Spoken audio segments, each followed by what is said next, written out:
And then the hooker says, for the extra $5, I picked the scabs. Ha ha ha! Great, huh? Never tell a joke again. I want to barf now. Where did you get that awful offensive joke?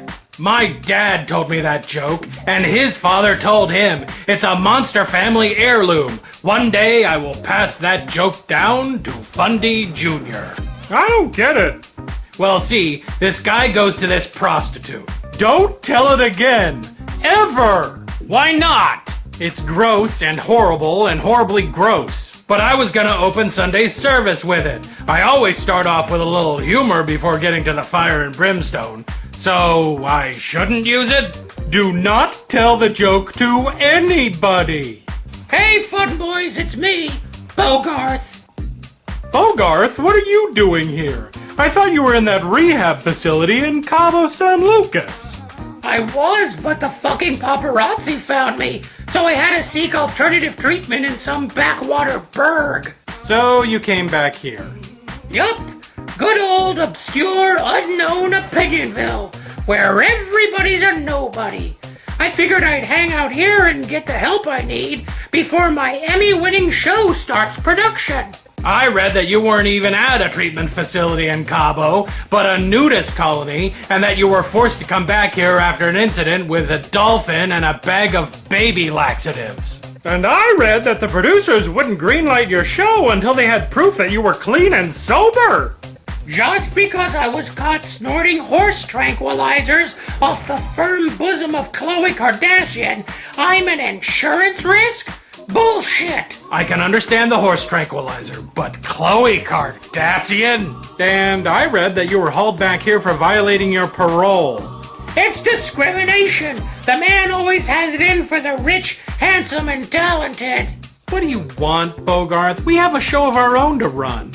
Oh yeah, your little internet show. Wouldn't want to hold that up.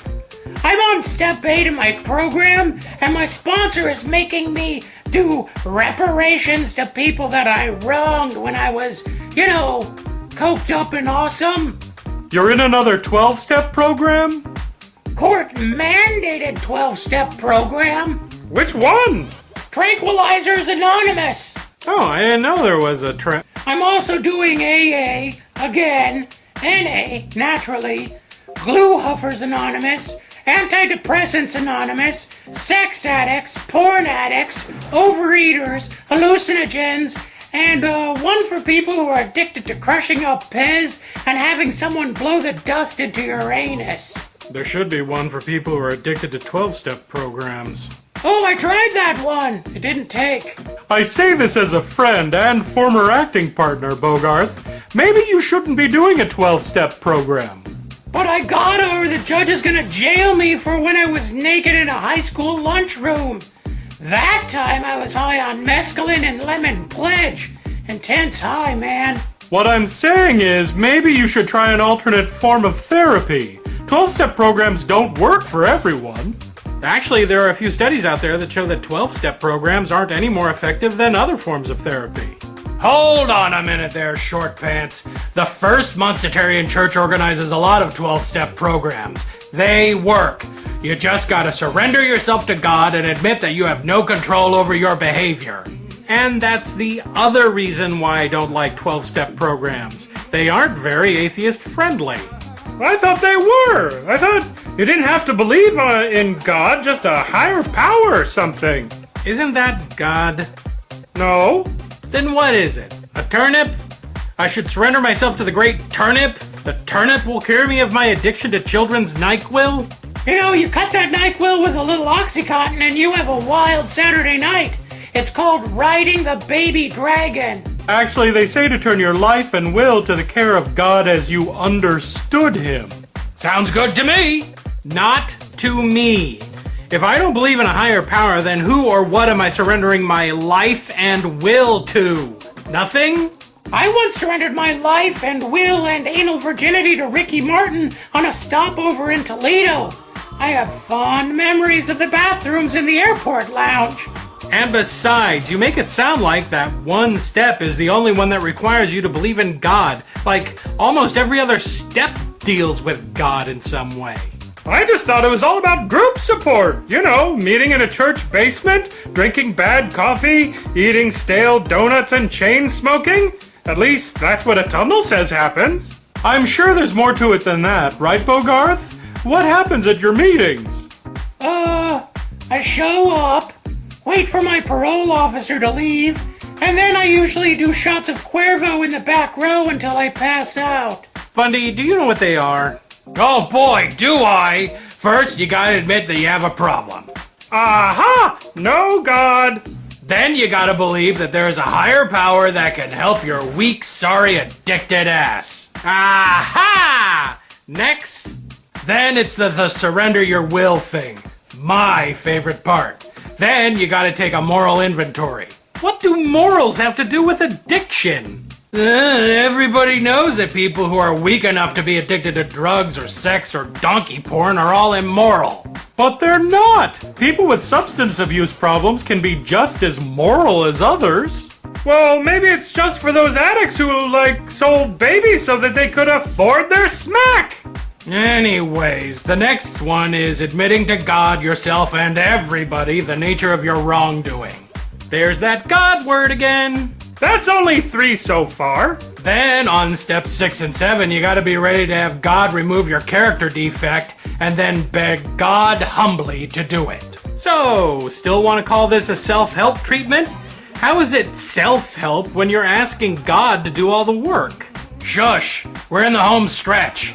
Next, you gotta do what Bogarth here is going to do, which is make amends to all the people you've wronged. Yeah, can we do that soon? Cause I'm really coming down hard, man, and it's getting a little difficult to stay standing up. Almost done. Then you gotta make direct amends to people, keep taking a personal inventory, improve your conscious contact with God through prayer, then after having a spiritual awakening, taking what you've learned to others. That sounds a little bit like a cult. It's not a cult, but it's a lot more churchy and spiritual than I thought. Who cares how spiritual it is? It helps people, you schmucks. Leave it to the heathens and atheists to try to destroy something that helps these poor, addicted degenerates. Look, I don't think that convincing people that they're powerless pawns to their addictions who can only be saved by super beings is healthy, especially when there are other forms of help that they can get. Bogarth, if you're uncomfortable with the 12-step program, you can always see therapists and medical professionals who could get you started in programs that don't follow the 12 steps. It's court mandated. The judge said that there were no other treatment alternatives. Now, can I make my amends before I pass out? Fine, but I officially object to the whole thing. Well, we'll note that in our records, Mr. High and Mighty. Okay, let me see if I can remember what they are. I already apologized to those weeblos for sexually assaulting a pony in front of them. What do you guys think? Are 12-step programs ineffective, over-religious, and no substitute for therapy in a more secular setting?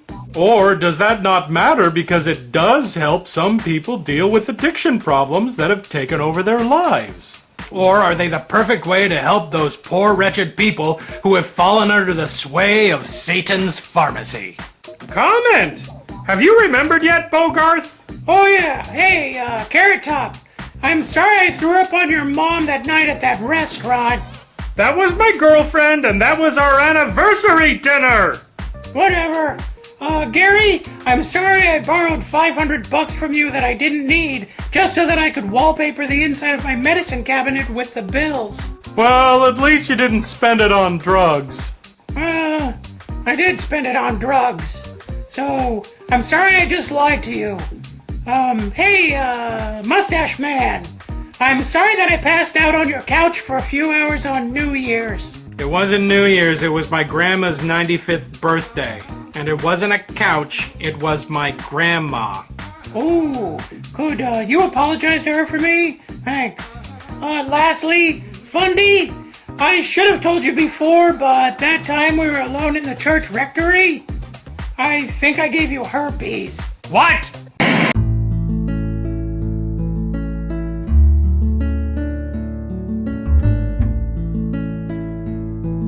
Hello, my fellow Opinion Villagers. Today is Friday, the 13th, 2014, and it's Banana Split Days, Blame Someone Else Days, Poultry Day, and Work at Home Father's Day. So celebrate these cherished holidays in the traditional manner, which is gorge yourself on as many banana splits as you want, and then blame the resulting obesity and diabetes on Baskin-Robbins.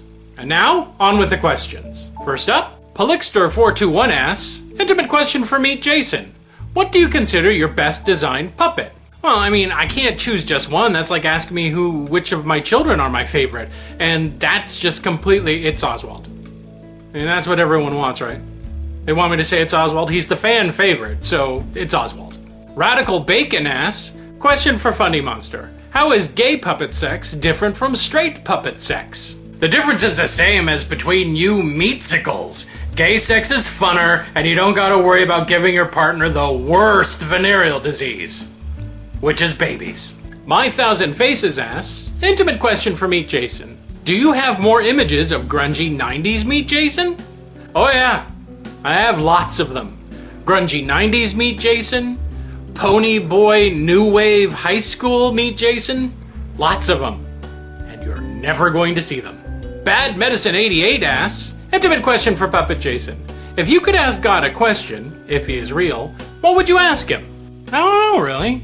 I mean, I know I'm supposed to ask him stuff like, why? But I'd probably just ask him stuff like, who killed JFK, and is Elvis up here, and I don't know, can you make me a sandwich? Charles Kunkel Jr. asks, intimate question for Fundy. Has God been circumcised? Or is he like a G.I. Joe doll and all just smooth down there?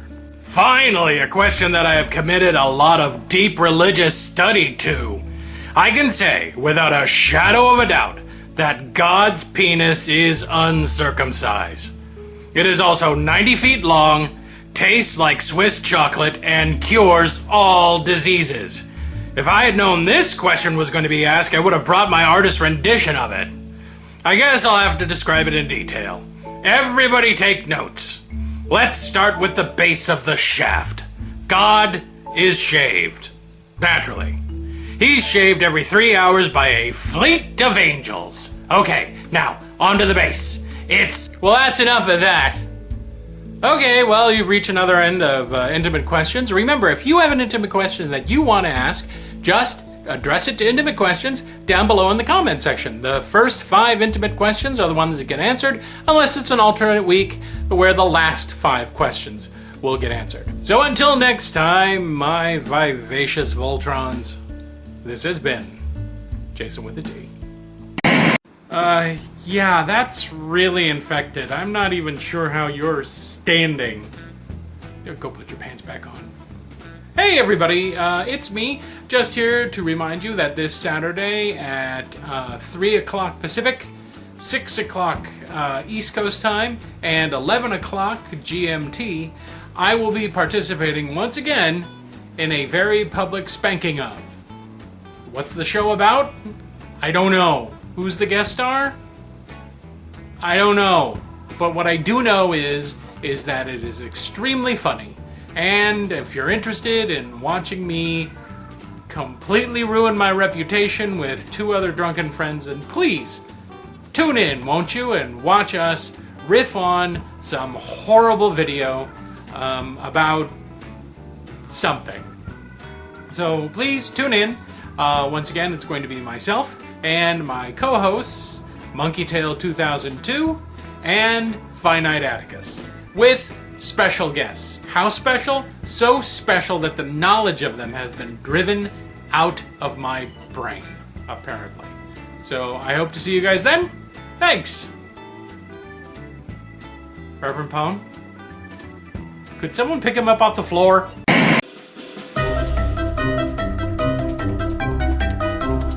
It's me, Oswald, and now's the time that I shout your name out at you with the help of my magic name frame. Say hi, name frame.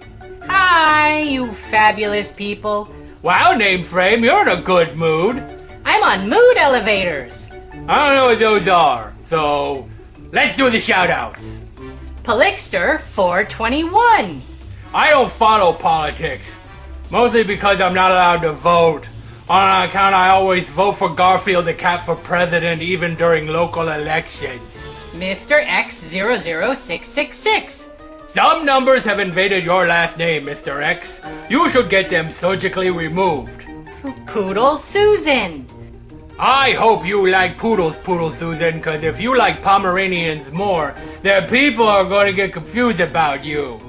Hey, maybe you like Pomeranians as pets and like poodles for eating, which would be gross. You're gross.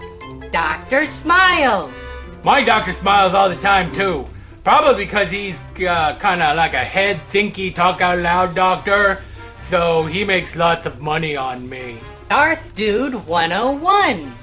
If you major in Darth Dude in college, what kind of job do you get after you graduate? Do you need a degree to become a professional Star Wars nerd? Stitching Sin. I know what a stitching sin is, like, thou shalt not stitch your mom into her bed sheets. Redbeard. Are you a pirate? Cause if you are, then I want to be on your crew. You can call me, Blue Body, the most fuzziest pirate in all the 11 Thieves. AJ Collins. I know someone named AJ. I think the AJ stands for Alluring Jaguar. But he tells me that I'm wrong and that jaguars control the world's supply of Jiffy peanut butter. The Angry Atheist J-Cap.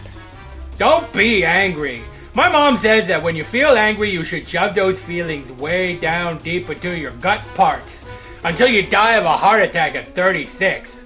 It's worked so far. Schweinenkreuz. That sounds Germanish. And I don't speak Germanish. My pop spoke Germanish. I would ask him what your name means, but I haven't seen him since those people arrested him for war crimes. Okay, all done.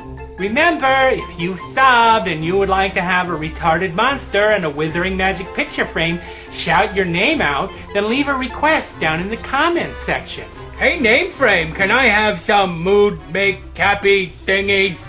No. Oh, come on, please. You're not in a bad mood. You don't need them. I am so in a bad mood. Look. I'm in a bad mood. Give me some mood escalators or I'll be Mr. Cranky Face and I will drive a car angry and yell at people. Now can I have some? No. Oh, Trudeau here with even more suggestions for what you could have done instead of watching YouTube. My Thousand Faces says, in the nearly 20 minutes I spent watching this video, I could have thought up more ways to kill people in the horror movie that I'm writing. Oh, so we have a scribe in the audience, eh? Might I suggest having one of the victims in your horror epic killed off by having a snapping turtle being rammed into their belly button? Then the snapping turtle bites off the victim's genitals and they start screaming, "No! Snapping turtle, no! I need those to reproduce!" And then they bleed to death, I guess. I don't know. Use it if you want it. Nish Brown says, instead of watching this, I could have fed the cat. Well, I certainly hope you fed him by now, otherwise you will have one starving pussy. What? I heard you snicker. I was concerned for Nish Brown's starving pussy. What? Why are you snickering? If I could, I would feed Nish Brown's pussy myself. And when I was finished, that pussy would be stuffed full and satisfied. What is your problem? I Am Bob says, in the time it took me to watch this, I could have conceived of multiple plans to take over the world. So we have an aspiring evil overlord in the audience. Well, may I humbly suggest, O Evil One, that you deploy an army of cyborg snapping turtles? They would have lasers and grenade launchers, and they could dive into people's belly buttons and bite their genitals off. What? Zick of Washington says, instead of watching puppets, I could have gathered a bit more candy and a couple more puppies to add to the stash that I will use in my devious attempt to lure Oswald. Oh, Well, it was nice knowing you. I hope you enjoy having your arms being torn off, 'cause that's what's gonna happen. The St. Clair family says that in the time it took to watch this video, I could have armed the bombs under the Opinion-Ville library. Huh. Well, thank goodness we don't have a library. We do have a library in Opinion-Ville. We've never had a library. I hope the snapping turtles get you. Waylon the Bat says, rather than watching this, I could have gone out in a fursuit and made everyone on my block feel uncomfortable, made some ramen, learned Russian, or finally finished my book. Oh, Waylon, we all know that you never take that fursuit off. Playzone says, in the time it took to watch this, I could have written a story about a jockey uncomfortable with his horse's submission kink. That sounds interesting, but you know what would be more interesting? If you say snapping turtles, there will be consequences. I wasn't going to say snapping turtles. Reasonable Rabbit says, I could have either been reinforcing my hole-in-the-ground abode in expectations that Oswald will try to invade and eat me, or I could have been decorating my hutch to reflect this is Gay Pride Month. I might have been able to do both at the same time, but I'm not sure how. Oh, I have a few suggestions for how you could decorate your hole to make it more festive and enticing. There's nothing I like better than a pretty gay hole. Again with the snickering? Ken Lee says, instead of watching, I could have composed this useless sentence. But you did compose the sentence. May the snapping turtles feast on your testicles! Okay, that's it. Segment over.